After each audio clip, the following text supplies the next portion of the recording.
Meu povo, nesta semana nós estamos comemorando os 40 anos do Jornal do Meio-Dia, que deu origem ao nosso C1 aqui, ó, da região do Cariri. Já mostramos os primeiros apresentadores do jornal, como eram dadas as notícias lá em 1985. Mostramos ontem a segunda década, com a evolução das entradas ao vivo dos repórteres. Hoje a gente entra na terceira década do jornal, justamente quando aconteceu um marco muito importante. O então Jornal de Meio-Dia mudou de nome, virou CETV Primeira Edição, inovou na linguagem e ficou ainda mais perto da comunidade. Vamos ver? A terceira década do Jornal do Meio-Dia começa em 2005, ano marcado por um dos casos de maior repercussão no nosso estado, o furto do Banco Central, um dos maiores já registrados no mundo. O roubo foi descoberto hoje cedo, quando funcionários do Banco Central abriram o cofre e viram um buraco. Recebi uma ligação do comandante de policiamento da capital. Ele me falou assim, mano, invadiram o Banco Central, roubaram o Banco Central. Aí eu disse, brincadeira, coronel. Aí ele disse, não, eu tô falando sério. Eu falei, não pode, como é que entra num banco desse? Aí eles fizeram um túnel. Aí eu falei, eu não acredito. Coincidentemente, eu tinha pego o telefone do superintendente da Polícia Federal, o telefone pessoal dele, e fiz uma ligação. E eu já liguei para ele, afirmando sobre o furto, né? Quando ele atendeu, eu falei assim, doutor, tudo bem? Eles, tudo. Aí eu falei assim, que coisa impressionante, né? Invadiram o Banco Central. Eles, não é, rapaz. Ali eu já tive a confirmação que eu precisava. E esse túnel é muito grande, eles começam na 25 de março, passa por baixo da Dom Manuel e chega exatamente no cofre. Os criminosos alugaram esta casa, que fica a um quarteirão do Banco Central, e montaram uma empresa de fachada. Segundo a vizinhança, 20 anos depois, a casa permanece fechada. O agente de Polícia Federal, Enéas Martins Sobreira, foi a primeira pessoa a entrar no túnel. Quando eu desci no buraco, eu já observei o túnel e vi que o túnel era muito bem feito, né? Ele era suportado por vigas de madeira, ele tinha plástico para que não houvesse infiltração. Apesar de ele dele ter as luminárias, de ter o ar-condicionado que estava enviando vento frio, ter os aparelhos de ventiladores todos funcionando, mas o que eu pensei é que ele poderia ter alguma armadilha, uma granada incendiária, qualquer coisa para barrar quem quisesse passar pelo túnel, né? Eu não tinha a mínima ideia onde é que eu estava, se era num edifício, se era numa casa. No ano seguinte, 2006, o Brasil dava um passo histórico na defesa dos direitos das mulheres. Entrava em vigor a Lei Maria da Penha. No Ceará, o jornal acompanhou de perto os impactos e a importância dessa legislação, que nasceu de uma história de luta e resistência de uma cearense. Na nova lei, a punição deixa de ser branda. Antes, o pagamento de multas e até mesmo de cestas básicas dava fim ao processo. Agora, o agressor pode ser até preso. Foi nessa mesma época que o Jornal do Meio-Dia começou a sair dos estúdios e ganhar as estradas. Em 2006, o jornal percorreu todas as regiões do Ceará, mostrando as belezas e necessidades de vários municípios do interior do estado. Em Maranguape, eu apresentei o jornal de cima da caixa d'água. A gente queria uma imagem muito bonita, Maranguape belíssimo, com aquela serra maravilhosa. E não bastava só estar ali embaixo, não bastava estar só nas praças. Então, a gente teve a ideia de subir na caixa d'água, mas foi tudo bem arrumadinho. Toda no equipamento, os bombeiros lá dando apoio, mas foi muito legal. Aquela coisa da informalidade, de contar uma notícia conversando, então era maravilhoso. E levar isso para o interior, receber o calor das pessoas, foi maravilhoso, porque as pessoas recebiam a gente, as pessoas formavam plateia para nos ver, né? E tinha aquela proximidade, foi uma maneira maior ainda de deixar o público mais perto da gente. A iniciativa foi um dos primeiros passos para uma grande mudança que viria a seguir. Em março de 2009, o principal telejornal do estado no horário do almoço mudou de nome.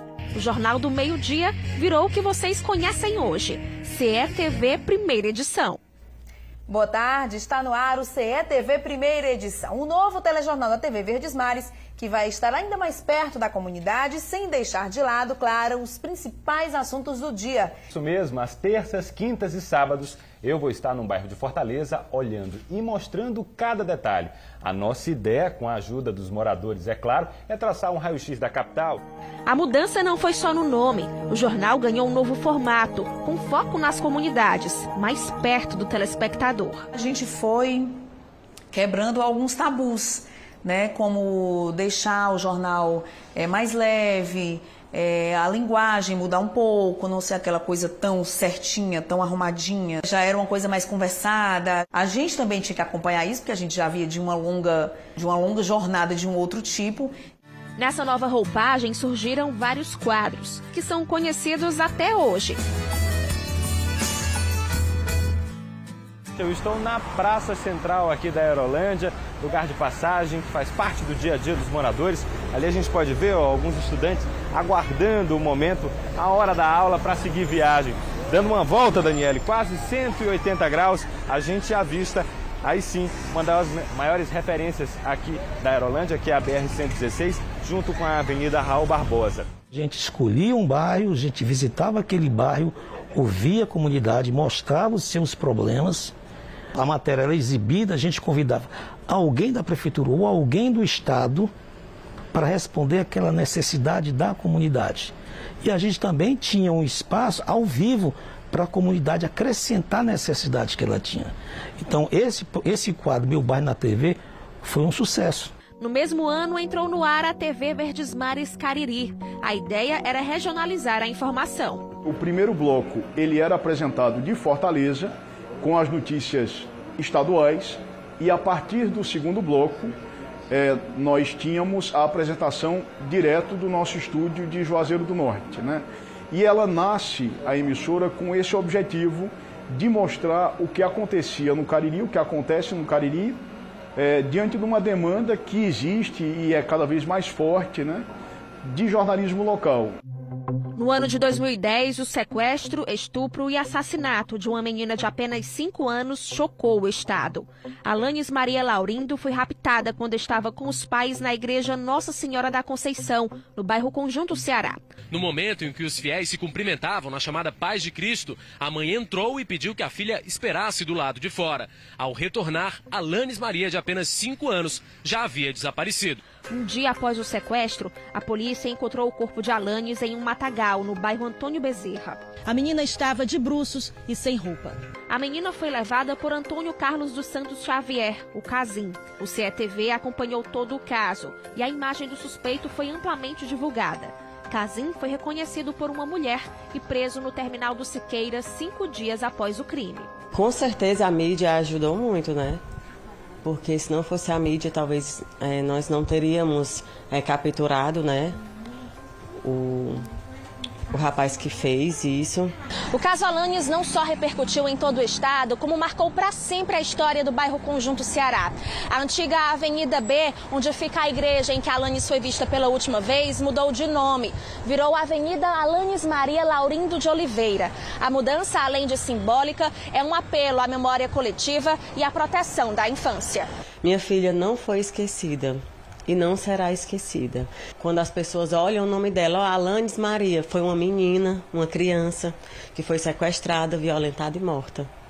Então que isso não aconteça. Outros casos também marcaram a década. A morte do menino Bruce, que estava na garupa da moto do pai quando levou um tiro na nuca, disparado por um policial do Ronda do Quarteirão. A greve da Polícia Militar, que deixou ruas vazias em pleno fim do ano. Foi preciso a presença da Força Nacional para garantir a segurança no Réveillon. Em 2012, o CETV também acompanhou uma inauguração muito aguardada pelos fortalezenses, a primeira linha do metrô. Não tinha fé não vou mentir.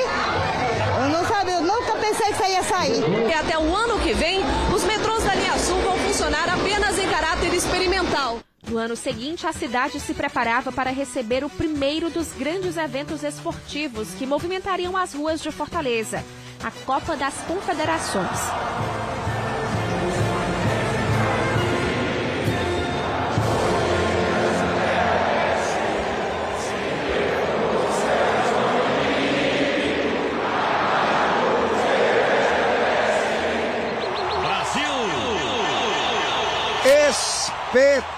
espetacular a participação do povo em Fortaleza, aqui no Ceará.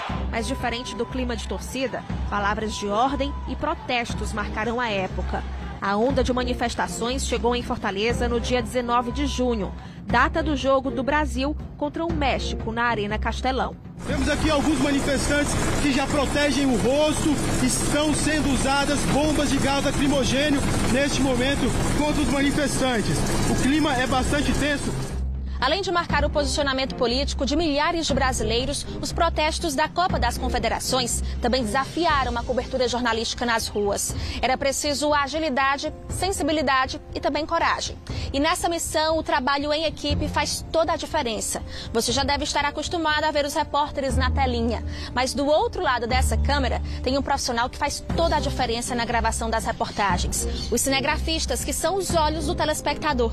Meu parceiro de equipe, Marinaldo Lemos, sabe muito bem como é esse tipo de cobertura. Você, Marinaldo, inclusive, esteve na cobertura desses protestos, não é isso? Eu lembro muito bem que a gente estava, eu e a repórter Alana Araújo, na época, a gente estava cobrindo uma manifestação de estudantes. E recebemos a notícia que na mesma avenida, ali nas proximidades do BNB Passaré, estava tendo uma manifestação maior, né? Os manifestantes estavam tendo um confronto com a polícia militar. Cheguei a ver uma tentativa de incêndio no posto de gasolina, carro de imprensa sendo incendiado, placas de sinalização sendo destruídas. Então, assim, foi um dia marcante, né? A gente ficou literalmente em cima de um muro, de uma laje, né? Porque era de lá que eu captava as imagens, né? Em 2014, a empolgação tomou conta em receber um dos maiores eventos esportivos do planeta na capital cearense. Foram 21 dias vivendo a Copa do Mundo, com 6 jogos na Arena Castelão e uma diversidade de público nunca vista. O evento movimentou tanto a cidade que o CETV saiu dos estúdios para ficar mais perto das torcidas.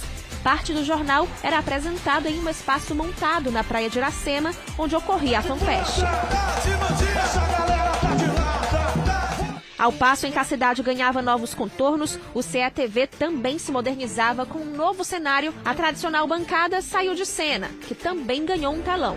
Mas o CE1 está em constante evolução. Afinal, são 40 anos de história. Na próxima década, a velocidade das informações se acelera. As telas mudam, o estúdio passa por mais uma transformação e o ao vivo vira presença constante.